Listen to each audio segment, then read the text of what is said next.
sebut mendirikan negara yang bersyariat Islam. Ini saya kira ini misleading kalau dalam bahasa kekinian ya gagal paham. Bagaimana Indonesia ini dianggap tidak sesuai syariah? Indonesia ini didirikan oleh saya sebut di awal tadi oleh para kiai-kiai nahdlatul ulama yang mereka mengaji kitab bertahun-tahun, mereka mondok bertahun-tahun. Masa mereka ini ketika menyetujui berdirinya sebuah negara yang namanya Indonesia ini tidak didasarkan atas pertimbangan-pertimbangan syariah? Pasti sudah didasarkan atas pertimbangan syariah.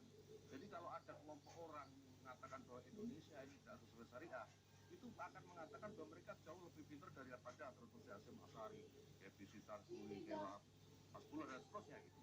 Dan menurut kami ini penghinaan, ini penghinaan.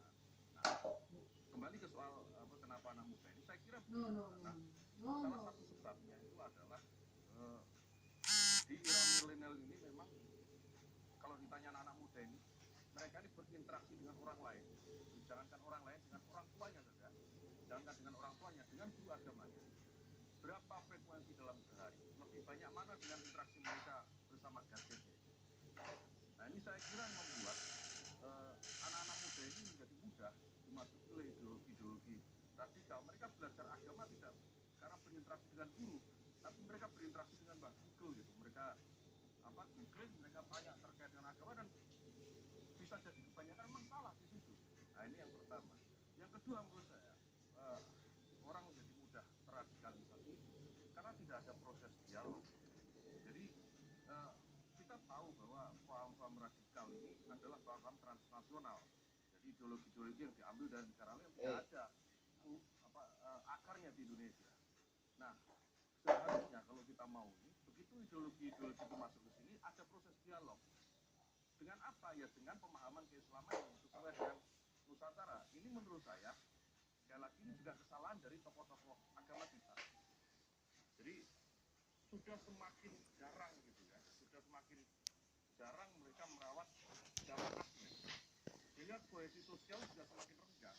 Ini mengakibatkan tidak ada dialog gitu ketika ideologi transnasional masuk, tidak didialogkan dengan ideologi yang khas Nusantara, sehingga mereka menerima hanya sepihak saja. Pengalaman empiris kita, saya 12 tahun di bidang ini, kita setiap aksi teror, sekarang ada 1000 lebih teroris yang ditangkap, itu sama pemikirannya semua.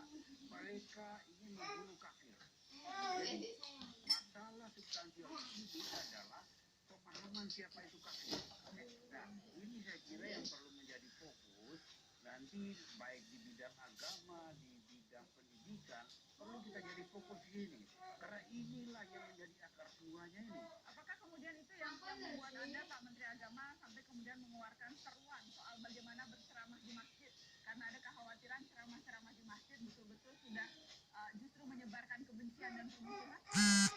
Antara lain karena kemudian tidak hanya di masjid, sesungguhnya rumah-rumah ibadah itu lalu kemudian digunakan sebagai sarana, sebagai medium untuk tidak hanya menyampaikan ujaran kebencian, caci maki, saling menyalahkan, mudah mengkafir-kafirkan tadi yang berbeda dengan dirinya, tapi juga sudah masuk pada mengusik sendi-sendi kehidupan kita berbangsa dan bernegara. 4 konsensus nasional itu sudah menjadi bahan ceramah di rumah ibadah, dan itu tidak hanya dikritik tapi lalu kemudian diupayakan untuk diganti. Jadi kalau kemudian kekhawatirannya sedemikian besar, kenapa sifatnya hanya seruan, Pak Menteri? Kenapa tidak yang lebih tegas begitu?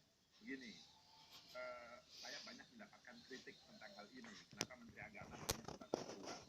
Kita harus memahami hampir semua, kalau tidak dikatakan sebagian besar dari rumah ibadah